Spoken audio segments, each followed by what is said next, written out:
conclusion, c'est pas voilà, c'est fini. C'est une véritable systématisation de la comparaison du droit égyptien et du droit français. Il ressort que, premièrement, deuxièmement, troisièmement, quatrièmement, vingtièmement, s'il le faut. Alors que, dans votre exposé liminaire, là, monsieur, vous avez proposé une systématisation que l'on peut discuter une fois encore, mais c'est l'objet de la thèse. Si les thèses étaient porteuses de vérité, ça se saurait. C'est une idée que l'on propose au débat. Donc, ce que je trouve regrettable, c'est que votre conclusion affecte la thèse. Elle ne révèle pas ce qu'il y a dans la thèse. Alors, tout ceci pour vous dire, après avoir été si long, que moi je le regrette. De validité de ce texte. Ça donne la possibilité de l'existence d'une seule question comme l'inexistence. Et j'ai traité dans quelques pages cette notion. Pour la science sur la vie, j'ai utilisé la même distinction pour dire le contrat de science sur la vie, le contrat mix,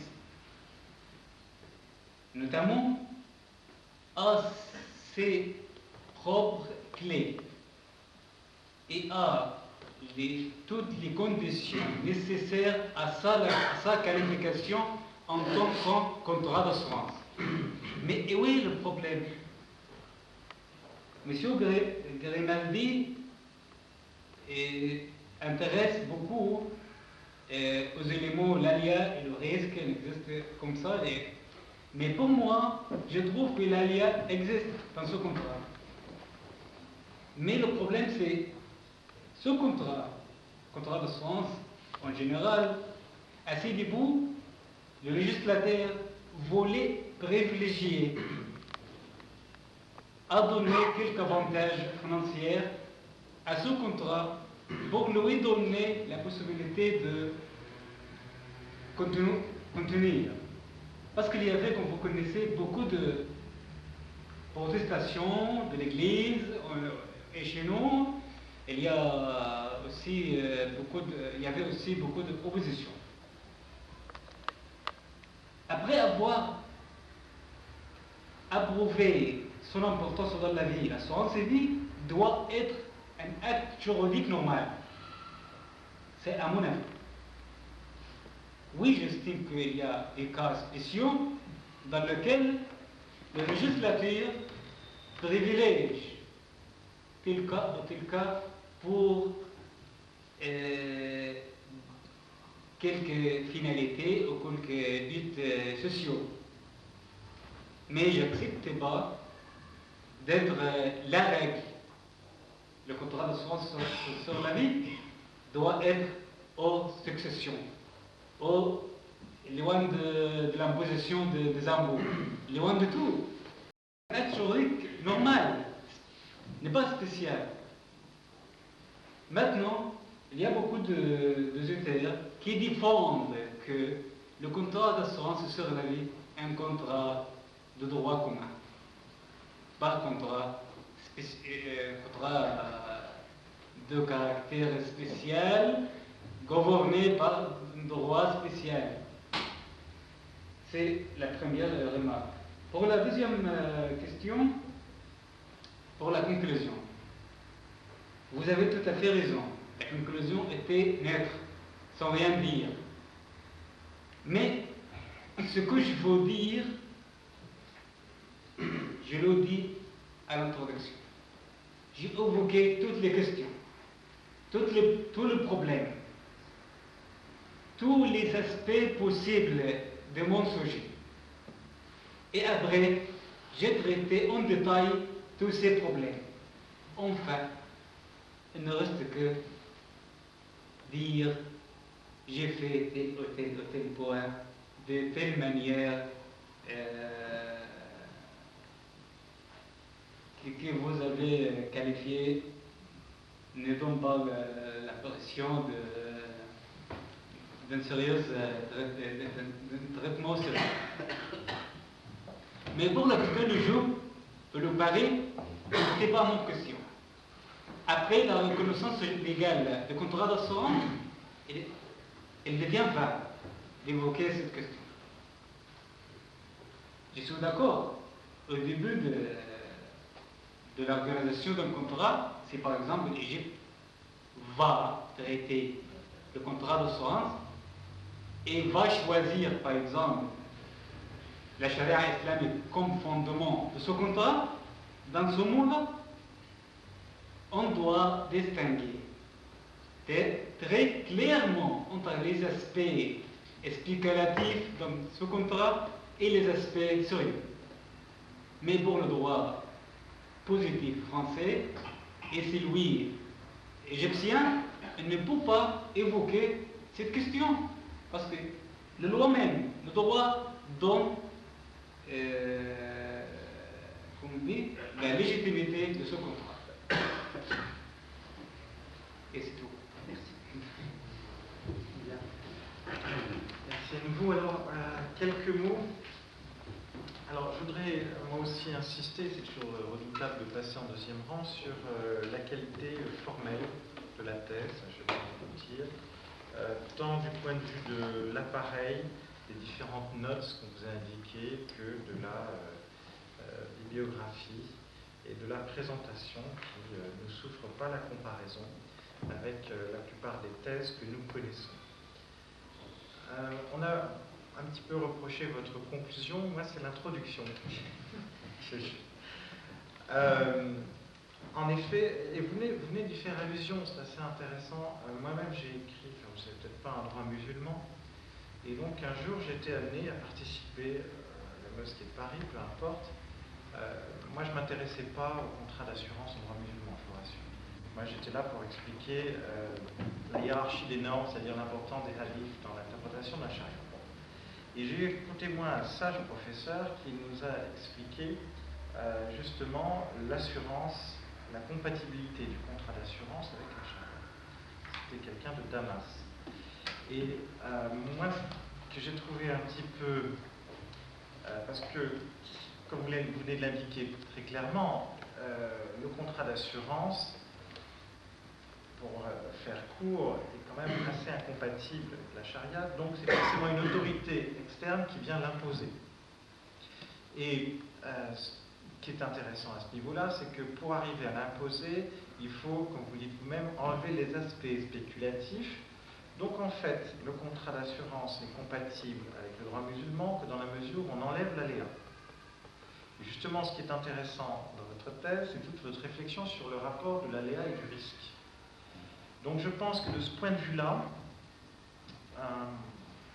et l'Égypte n'est pas le seul pays qui a eu ce problème de la confrontation de la charia avec la nécessité capitaliste, on peut donner un nom divers, nécessité du contrat d'assurance. Et même des pays, justement, c'est dans ça que cette conférence était importante, même des pays que sont les pays pétroliers sont bien obligés d'avoir recours à l'assurance. Alors, on a différentes techniques qui sont des techniques classiques, soit de dire, moi je ne connais pas, je me fais assurer par des sociétés étrangères, ce qui était longtemps une technique, entre parenthèses, je change en Arabie Saoudite par exemple, je me fais assurer par une société étrangère et au fond, c'est comme l'interdit du prix intérêt, vous y allusion tout à l'heure, je n'y touche pas personnellement, donc je ne perds pas ce lien avec la foi.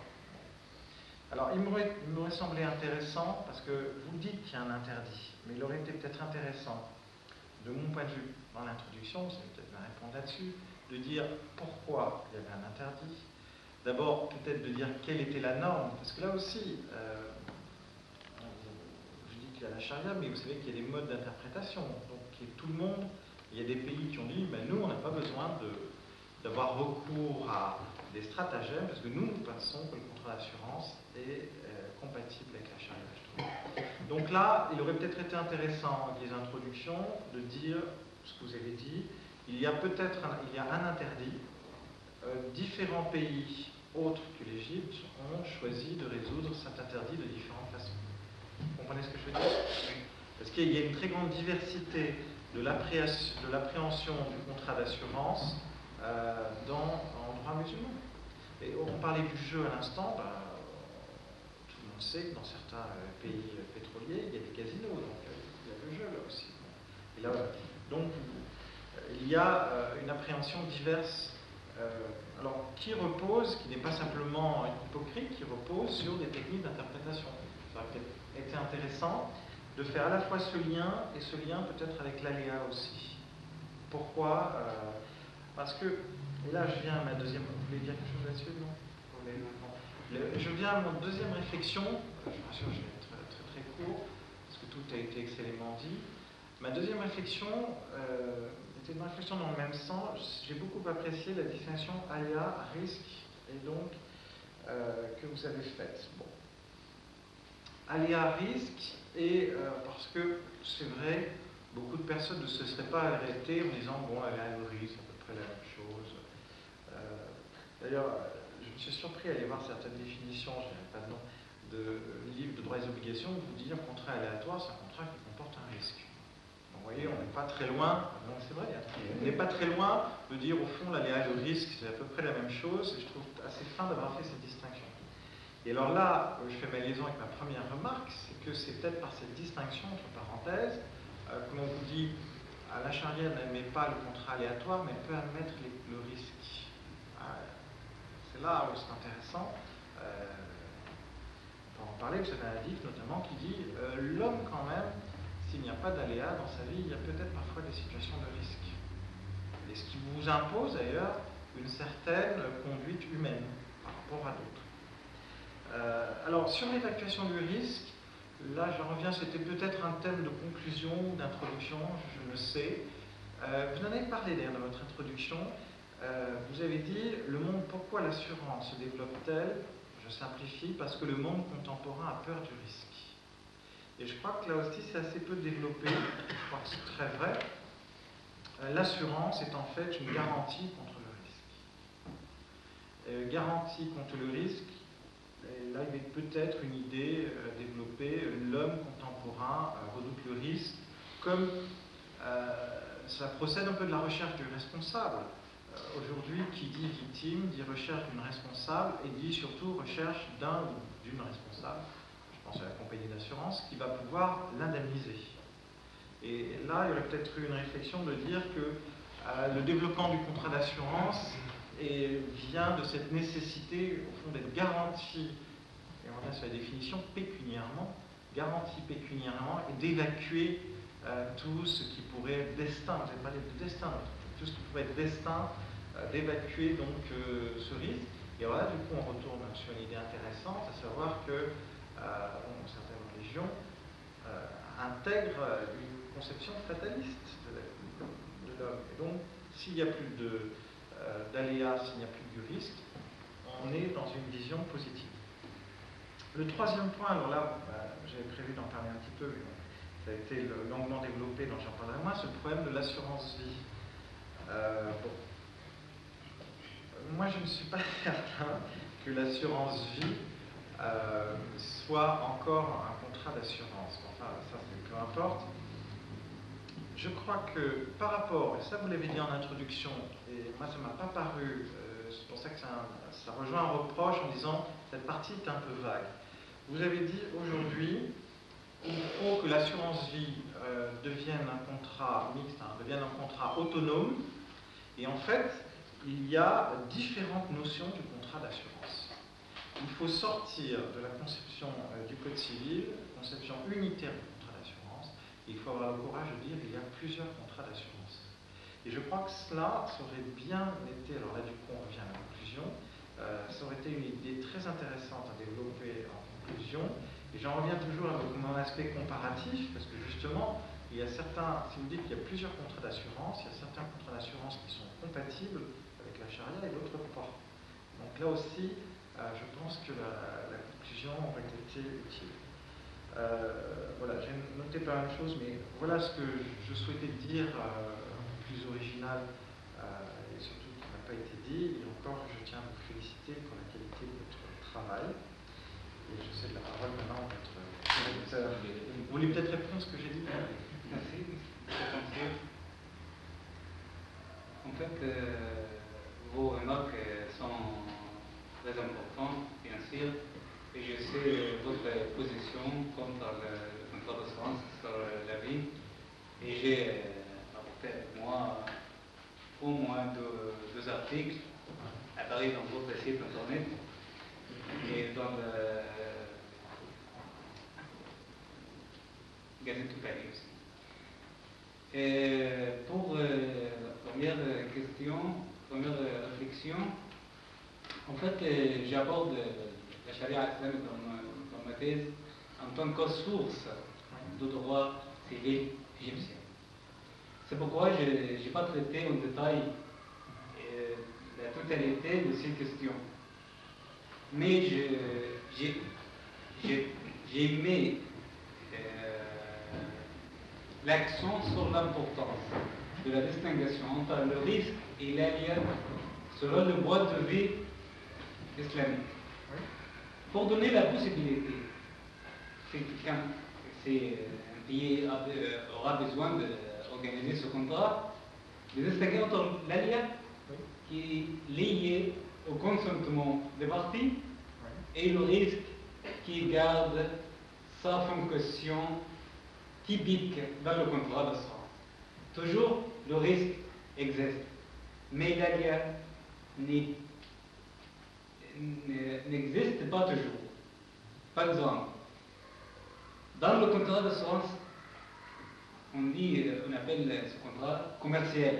Chez nous en Égypte, on dit commercial parce qu'il y a de profit, il y a de la qualité commerciale de l'assureur, et il y a l'assurance mutuelle.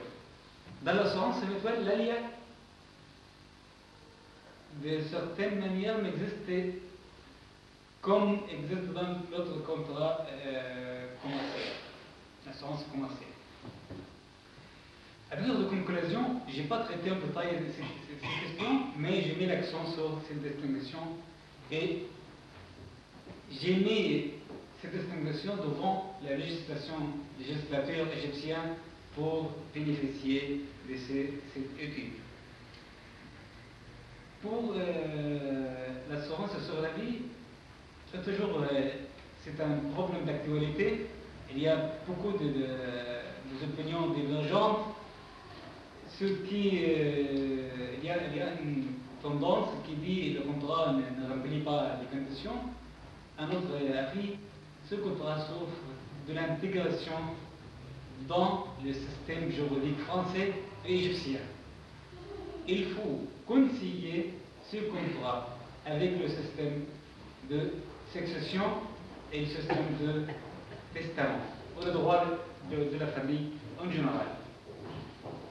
Je ne peux pas donner de réponse à toutes vos remarques importantes. C'est pourquoi je me remercie. Merci déjà. Merci, Monsieur le Président. Monsieur Payet, vous me permettrez, en tant que directeur de votre travail, d'exprimer officiellement, et pour mon assistance, tous mes remerciements à mes collègues pour avoir bien voulu s'associer à ce jury. Vous savez que nous avons dû constituer peut-être un peu rapidement ce jury, compte tenu d'un certain nombre d'éléments qui nous sont personnels. Et je crois que les personnes qui ont bien voulu s'associer une fois encore à cette soutenance méritent d'être remerciées tout à fait chaleureusement pour leur disponibilité et pour la pertinence de leurs remarques. Je suis tout à fait sensible. Et je sais que vous-même aussi, vous l'avez dit tout à l'heure, y êtes particulièrement sensible. Cela dit, il ne m'appartient pas en tant que directeur de thèse, directeur de recherche, c'est l'expression officielle, de vous faire des observations, parce que si j'avais à vous faire des observations, je pourrais dire qu'il fallait les anticiper et les présenter bien avant. ce genre de soutenance. Si je me contenterai de quelques observations assez générales, mais me permettrai néanmoins de revenir sur 3 ou 4 questions qui me paraissent intéressantes. Très d'abord, soulever vos grands mérites. Parce que je vous ai connu il y a à peu près 4 ans, je crois, vous êtes venu à Paris, dans le cadre de relations qui existent entre les Pariens et l'Égypte, relations auxquelles nous sommes particulièrement attachés. Et je me souviens que vous aviez tout de même un certain nombre de difficultés pour vous exprimer dans la langue française, mais vous avez eu le courage de vous inscrire dans des formations littéraires, précisément pour apprendre à manier notre langue, qui est une langue difficile. Et je me souviens qu'au bout de 6 mois, à peu près, vous vous exprimez tout à fait correctement. Et également, à l'issue de cette période, vous étiez capable de rédiger des pages, et de nombreuses pages dans notre langue. Et au fur et à mesure des années que vous avez passées en France, vous avez approfondi notre langue et vous êtes maintenant à même de présenter une thèse qui me paraît tout à fait satisfaisante. On vous l'a dit, je revois les compliments qui vous ont été adressés sur le terrain de la forme et sur le terrain de l'expression. Alors sans doute reste-t-il un certain nombre de scories, comme on dit, mais elles sont tout à fait négligeables. Et je crois une fois encore que vous devez être tout à fait félicité pour avoir su surmonter cette difficulté concernant la maîtrise de la langue. Vous maîtrisez aujourd'hui parfaitement notre langue. Ceci est un grand mérite qui vient à votre crédit. Je voudrais également souligner toutes les difficultés que vous avez rencontrées dans la préparation de ce travail, les difficultés personnelles et les difficultés tenant également au sujet lui-même, qui est un sujet aride, et vous avez su, grâce à votre persévérance, grâce à votre courage, grâce à votre travail, vous avez su surmonter ces difficultés. Et c'est assez extraordinaire, je voulais dire encore une fois, peut-être officiellement et au sein de cette assemblée. Alors, quant au sujet qualification de contrat d'assurance, étude de droit civil comparé français et égyptien, on l'a dit, c'est un sujet difficile, c'est un sujet important, mais c'est un sujet qui est au cœur du droit civil, parce que toutes les questions de droit civil, la plupart des questions de droit civil se résument à des problèmes de responsabilité, et derrière la responsabilité, à des problèmes de réparation, donc encore derrière à des questions d'assurance. L'assurance est au cœur des mécanismes de droit civil, mécanismes au cœur du droit des contrats, au cœur du droit de la responsabilité. Je crois que vous avez eu tout à fait raison de choisir ce sujet compte tenu de sa dimension, de sa dimension théorique et de sa dimension pratique dans notre droit. On soulignait tout à l'heure l'extrême développement des assurances. C'est vrai que de plus en plus d'assurances, de plus en plus peut-être aussi de risques, c'est aussi le disait à l'instant, et par conséquent, on multiplie les assurances. On pense notamment maintenant à des assurances qui sont prises par les dirigeants de société eux-mêmes, les dirigeants de société qui effectivement peuvent encourir une responsabilité qui est assez lourde. Et cette responsabilité fait l'objet de contrats d'assurance particuliers, ce qui est nouveau. On voit très bien l'évolution considérable qui s'est produite depuis les prêts à grosse aventure, qui sont sans doute les contrats à l'origine de l'assurance, depuis les assurances facultées en termes de transport, spécialement le transport routier, et jusqu'aux assurances que nous connaissons dans les responsabilités professionnelles les plus pointues et les plus particulières. Responsabilité des dirigeants, je crois que c'est un bon exemple. Aussi, encore une fois, pour souligner l'intérêt de ce sujet. Je voudrais dire également que ce sujet était, me semble-t-il, bien traité. Je m'associe aux félicitations qui vous ont été adressées autour de deux thèmes, la détermination des éléments de la qualification, quels sont les éléments qui permettent de qualifier, et ensuite, une fois que ces éléments sont déterminés, il s'agit de les mettre en œuvre pour voir effectivement quelles sont les solutions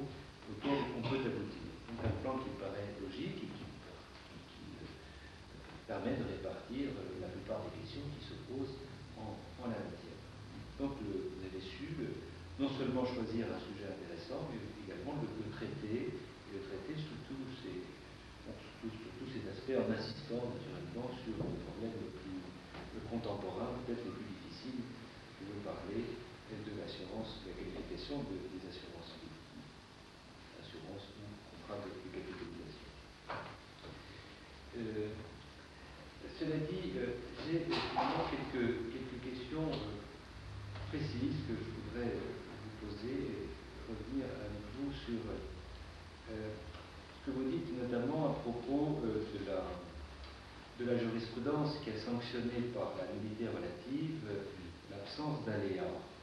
Un arrêt récent sur lequel vous revenez, un arrêt important qui a été remarqué et qu'on valorise, me semble-t-il, un peu trop, et l'arrêt, selon certains, serait un arrêt déterminant sur la nature de la nullité pour absence de cause. L'absence de cause serait donc sanctionnée désormais par la nullité relative.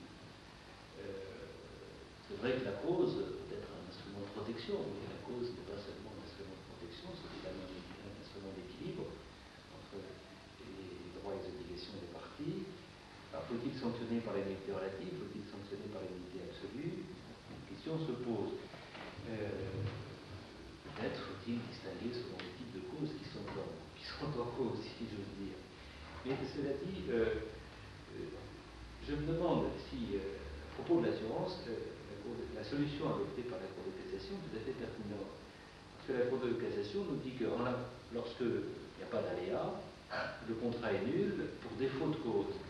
Mais me semble-t-il, cette notion d'aléa est un élément qui est partagé par les deux parties. L'aléa n'est pas un élément de protection de l'une des parties, donc je ne vois pas pourquoi, en la matière, on pourrait sanctionner, en l'occurrence, plus exactement, on pourrait sanctionner par la nullité relative. J'ai du mal à comprendre cet arrêt. Bon, vous l'avez analysé, je crois qu'il fallait peut-être un peu plus critique sur cette solution. Je ne suis pas du tout convaincu, encore une fois, par cette décision de la Cour de cassation. Autre question qui est intéressante que vous abordez, c'est les questions qui étaient évoquées par Alain Gauzy, les questions des pactes analogues à l'assurance. J'étais intéressé quelque temps sur ce mécanisme, cette stipulation très originale. Je crois là que ce que vous nous dites n'est pas suffisamment approfondi, en dehors des observations qui nous ont été faites sur la qualité professionnelle, parce que ces pactes sont extrêmement répandus, et extrêmement répandus aujourd'hui dans les opérations financières. Pactes qui jouent le rôle d'une garantie. Donc je trouve que ces développements, là je suis en train de m'accuser moi-même parce que j'aurais dû vous faire l'observation, ces développements auraient mérité d'être approfondis et vous auriez pu donc donner d'autres exemples, des exemples plus contemporains, des pactes analogues de l'assurance, que l'on rencontre plus uniquement en matière de contrat de construction, mais d'autres exemples qui me semblent beaucoup plus pertinents. Autre aspect, en lisant ce matin, je me suis interrogé sur les développements que vous conduisez dans les pages 130 et suivantes à propos, relativement à la question que vous posez, la menace. Lorsqu'il y a une menace, est-ce que cette menace signifie nécessairement qu'il y a un dommage? Je crois que là, vous posez une question qui me paraît tout à fait essentielle, parce que c'est vrai que le droit de la responsabilité, le droit traditionnel de la responsabilité, intervient lorsqu'un dommage est caractérisé, lorsqu'un dommage se réalise.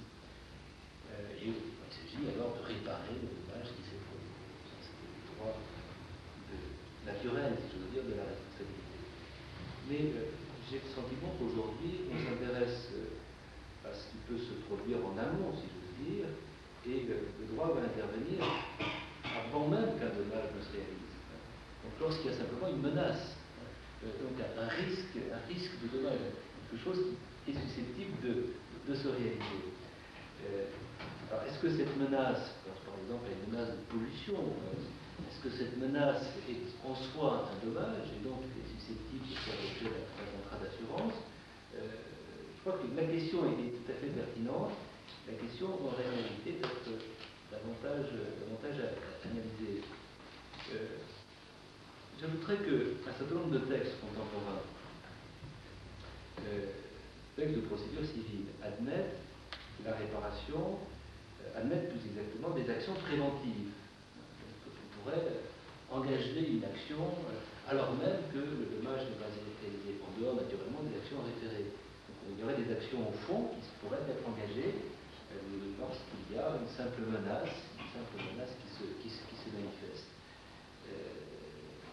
Lorsque il y a un risque de dommage, le droit pourrait intervenir pour effacer ce risque, pour neutraliser ce risque. Et dans le prolongement, on peut se demander justement si il serait possible d'intervenir devant un tribunal pour indiquer que, par avance, qu'on rejette toute responsabilité à propos de ce dommage qui est susceptible de se réaliser. Donc, il y a toute une évolution dans le droit de la responsabilité aujourd'hui pour traiter des questions qui se posent en amont, avant la réalisation même du dommage. Donc, et ceci a naturellement des conséquences sur, non seulement sur la responsabilité, mais sur la procédure civile, mais également sur les techniques d'assurance et sur les risques qui sont susceptibles d'être assurés. Autre remarque que je peux vous faire, à propos de la protection, c'est la page 211 et suivante, à propos de la protection du contenu de la garantie promise. Là aussi, je vous ai trouvé un petit peu rapide. Il est vrai que le contrat d'assurance, c'est un contrat qui repose sur la liberté contractuelle. Les parties peuvent parfaitement aménager leurs obligations et l'assureur lui-même peut limiter ses obligations. Donc la liberté contractuelle peut s'exprimer, mais jusqu'à un certain point. D'où la question de savoir dans quelle mesure les clauses d'exclusion de garantie sont valables. Le Code des assurances envisage ces clauses d'exclusion et considère que ces clauses d'exclusion sont valables dans la mesure où elles sont limitées. Mais qu'est-ce que ça veut dire? Là, je vous ai trouvé un peu rapide. Il y a simplement une demi-page sur ces clauses d'exclusion. Je pense par exemple à les clauses d'exclusion qui font référence aux règles de l'art. Bon, si les règles de l'art n'ont pas été observées, l'assureur ne garantit pas. Voilà. L'exclusion est trop large, elle n'est pas limitée, elle ne répond donc pas aux exigences du droit des assurances. Question importante, donc, qui appelait des développements un peu plus approfondis. Parce qu'il est bien évident que lorsqu'une clause compromet, si j'ose dire, le contenu même de la garantie promise, cette clause va remettre en cause le contrat et va remettre en cause sa qualification. Alors, on peut s'interroger justement sur la sanction de cette clause. Est-ce qu'elle entraîne la nullité du contrat ou est-ce qu'elle entraîne la disqualification du contrat? Parce qu'il y a deux manières d'envisager les choses. Lorsqu'il y a une clause qui est contraire à l'économie même d'un contrat, on peut conclure soit à la nullité de ce contrat, soit on peut conclure, si on veut maintenir le contrat, sauver le contrat, à la requalification du contrat. Par exemple, une clause qui est contraire à un contrat de dépôt, peut néanmoins être valable ou considéré être toujours valable dans la mesure où on considère que le contrat n'est plus un contrat de dépôt, mais un contrat de bail. Vous voyez, un petit peu cette idée pourrait mériter, dans votre perspective, d'être approfondie. Est-ce que certaines clauses qui contredisent la garantie n'entraînent pas une disqualification du contrat? Mais si oui, quel est ce nouveau contrat, qu'il faut requalifier, qui n'est plus un contrat d'assurance, qui serait un contrat de garantie, mais bon, vous voyez, il y a ce type de questions qui auraient mérité peut-être d'être approfondies. Alors, cela dit, j'ai une observation plus générale, je terminerai par là, qui concerne l'ordre public. Là, je passe à la deuxième partie. L'ordre public est une limite à la qualification du contrat d'assurance. Alors, je sais que nous en avions discuté plusieurs reprises. Je n'étais pas, pour ma part, parfaitement convaincu avec votre vos analyses et votre manière de présenter les choses. Est-ce qu'on peut considérer que l'ordre public est une limite à la qualification du contrat d'assurance? Est-ce que l'ordre public n'est pas tout simplement une limite à la liberté contractuelle? Il y a un certain nombre de choses qu'on ne peut pas faire. On ne peut pas mettre en cause la réserve, on ne peut pas oublier tout le reste. Il y a certainement aussi un certain nombre de risques qui ne sont pas susceptibles d'être assurés. Mais est-ce que l'on peut néanmoins dire que l'ordre public ou les institutions qui relèvent de l'ordre public sont des limites à la qualification du contrat d'assurance? J'aimerais avoir votre réponse, parce que je n'ai jamais été totalement convaincu avec ce type d'observation. Monsieur le vous avez bien évoqué 5 questions. Oui, on ne va peut-être pas les reprendre toutes, mais simplement la question de l'ordre public, parce qu'il préoccupe davantage. Mais c'est le point faible. Oui. L'ordre public, c'est le point faible. J'aime bien commencer par d'autres points forts. L'absence de l'ALIA. Fait compte l'absence de l'ALIA, la Cour de cassation n'évite pas l'absence de l'ALIA est équivalent à l'absence de cause.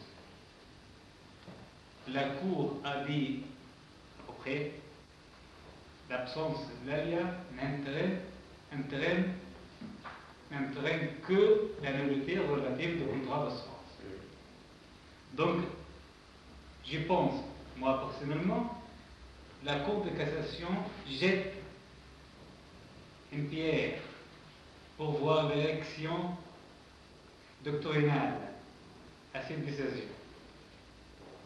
Bien sûr, il y a beaucoup d'études qui essayaient d'analyser cette notion, de distinguer entre l'ALIA, la cause, et le rôle historique de l'ALIA et la relation entre les deux notions. Ma thèse a essayé de faire j'essayais de concilier les deux notions, ce qui accorde avec mon analyse entre le risque et l'ALIA. Le risque qui caractérise le contrat d'assurance doit exister, toujours, mais l'ALIA n'est pas nécessaire. Donc on peut envisager un contrat d'assurance sans ALIA, mais on ne peut pas envisager un contrat d'assurance sans risque. Comme avait invoqué M. Pensier, dans la langue courante, l'ALIA et risque, c'est la même chose. Mais à mon avis, dans l'étude académique, on doit préciser les notions pour bien poser des solutions. C'est pour la première remarque que je suis satisfait que l'absence de l'ALIA entraîne la nullité relative et n'attachez pas la cause de contrat d'assurance. C'est autre chose. Parce que, à mon avis, la cause, c'est intérêt objectif, utilité objective de ce contrat. Comment on peut conseiller l'intérêt en tant que la cause en tant qu'intérêt objectif avec la nullité relative? Donc, à mon avis, n'est pas possible. Et la question de pacte analogue à l'assurance, qui va bien évoquer M. Alain Gauzy, avait besoin de développement, mais j'avais mis l'accent sur l'importance de la qualité professionnelle d'assureur. Et le cas exceptionnel. J'ai exposé la règle et l'exception. Je n'avais pas l'intention de traiter en détail ces questions. Je pose les principes. Et après, cette étude va être suivie d'autres qui vont expliquer bien chaque point de cette étude. Parce que, à mon avis, la thèse ne peut pas contenir tous les aspects. Quant aux mesures préventives, je suis tout à fait d'accord avec vous parce que ce n'est pas nécessaire l'existence d'un dommage pour admettre un contrat d'assurance. Il faut reconnaître un rôle référé à un rôle préventif. Mais ce n'était pas mon intention. C'est ça, l'idée, c'est ça. C'est une menace. Oui, je voudrais dire, sans entrer dans une discussion plus approfondie parce que le préjudice, le dommage, a besoin de capacité, a besoin d'un droit entre dans l'actif de la personne. Donc, ces détails ont besoin de plus d'un instrument technique. Ça empêche l'évolution de la science, en fait. À mon avis, on doit se limiter à la menace quelconque. Pour la même chose pour l'exclusion de garantie, je dis, s'il y a une clause qui prive le contrat d'assurance de sa garantie, ce contrat n'est plus un contrat d'assurance. Mais je suis tout à fait d'accord avec vous. Quel sera le contrat? Oui, c'est une question très intéressante. Mais pour le contrat d'assurance, avec l'absence de la garantie, n'est plus un contrat d'assurance. Et c'est ma question principale. Oui. Oui, on arrive au point fait. L'ordre public. Si c'est le point fait. L'ordre public,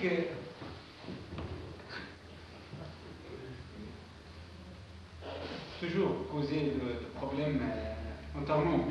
Toujours, j'ai mis un plan, vous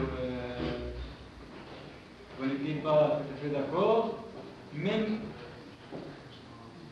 avant quelques jours de la séquence. On a modifié le titre de la deuxième partie. Mais mes propos sont concentrés sur quelque chose, peut-être parce qu'il est nouveau. J'ai pas arrivé à l'éclairer bien. Mais existe. Cette chose concerne. On dit toujours l'ordre public souligne à la formation du contrat. Et en même temps, la doctrine et la jurisprudence veulent sauver le contrat. Il dit, par exemple, il y a une dame qui fait une thèse pour la protection judiciaire des liens contractuels.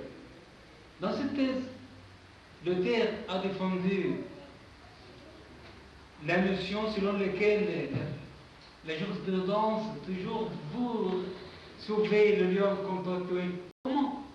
Si on rattache l'ordre public à la formation du contrat, ce sera une condition de l'existence ou la formation de l'acte, sans lequel l'acte sera nul.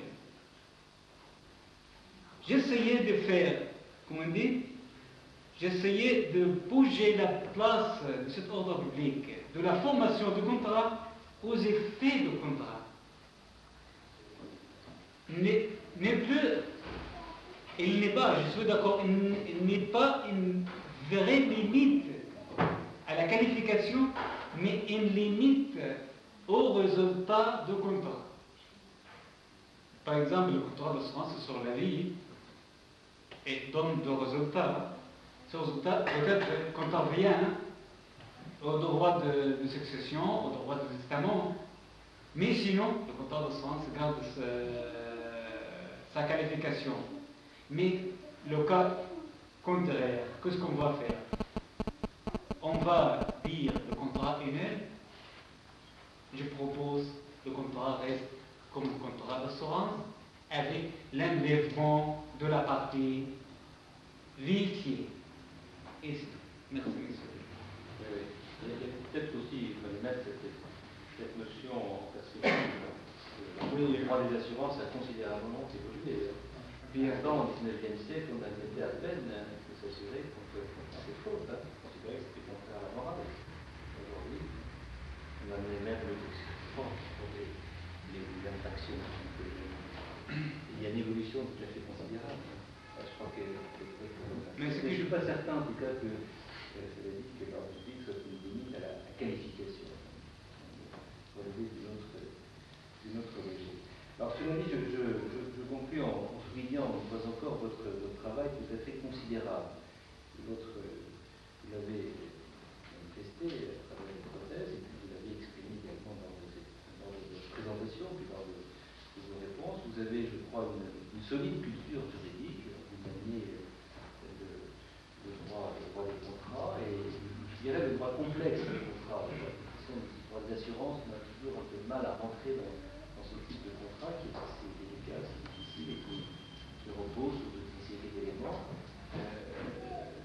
Je crois que vous avez de réelles qualités de juriste parce que vous savez maîtriser, me semble-t-il, ces questions qui sont assez délicates et difficiles et importantes sur le plan économique, sans parler de la dimension sociologique et philosophique de votre sujet.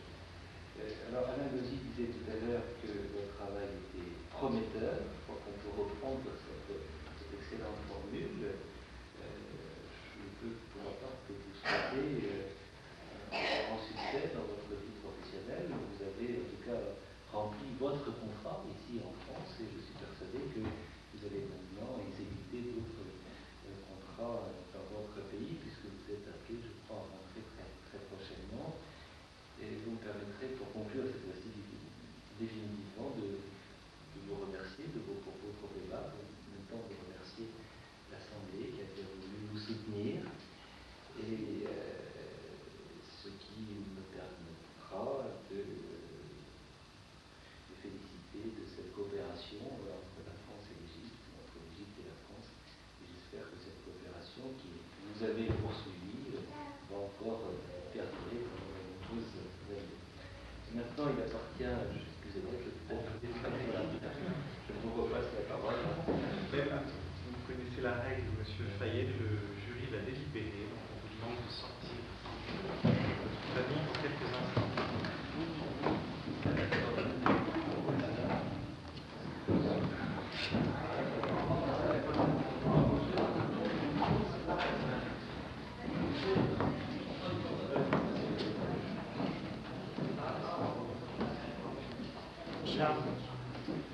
Alors, monsieur Fayet, le jury a donc délibéré, et après en avoir délibéré, il a décidé d'une part de vous élever au grade de lieutenant droit, et surtout de vous conférer la mention très honorable avec les félicitations du jury.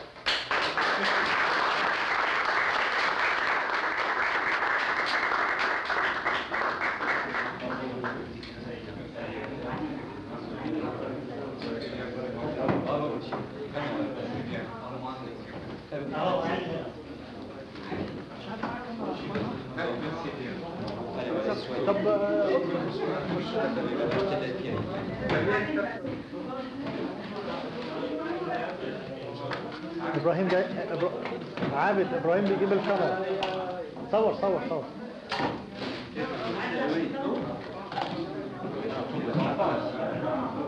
C'est les enfants de monsieur Abed. Les enfants qui sont Oui. C'est parler de l'assurance.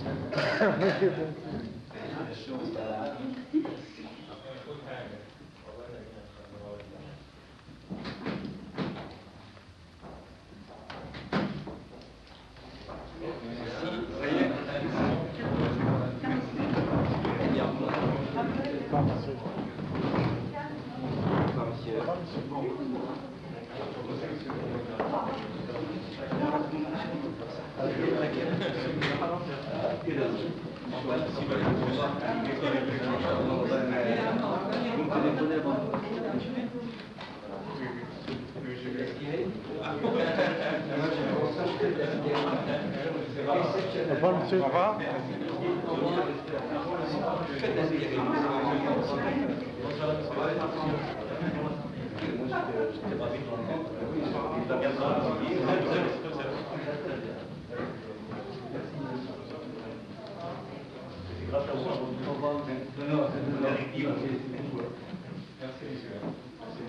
ألف مبروك يا دكتور.